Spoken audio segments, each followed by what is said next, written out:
Magandang gabi po, Luzon, Visayas at Mindanao. Umabot na sa 4 ang mga kandidatong inisyuhan ng COMELEC ng show cause order dahil sa mga kontrobersyal na pahayag. Pinakahuli laban sa isang gubernatorial candidate na bastos umano mga nasambit.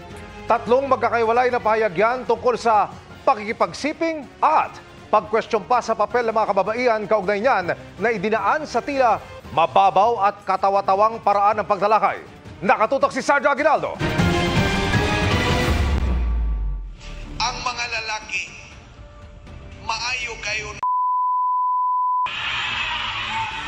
Kamu bang mga babae, maayo pa po o mas maayo pa mo sa mga lalaki? Bahagi ito ng videong nakarating sa COMELEC at isa sa pinagbatayan ng COMELEC ng inisyu nitong show cause order laban kay Davao de Oro 2nd District Representative Ruel Peter Gonzaga.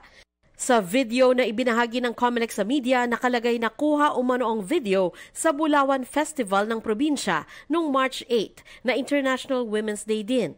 Muna yung mga pangutana nga gikinahanglan tubagon ninyo. Nga naman, muingon dayon mo, kaming mga babae, equal me sa mga lalaki. Di na tinuod karon kay kasagaran sa babae, mupili na asa man ko sa ilalom o sa taas pa ko.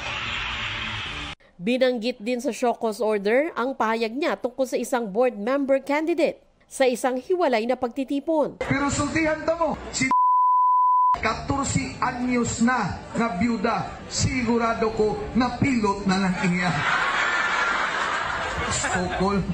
Sokol magagagawin din eh. Gayon din ang isa pang pahayag sa isa pang kampanya. Paulian tagahala, bikangkang na. Sabi ng COMELEC Task Force SAFE sa utos kay Gonzaga, posibleng paglabag ang 3 pahayag sa resolusyon ng Komisyon laban sa diskriminasyon at kaugnay sa Fair Campaign Guidelines. Partikular dyan ang probisyon sa discrimination against women and gender-based harassment.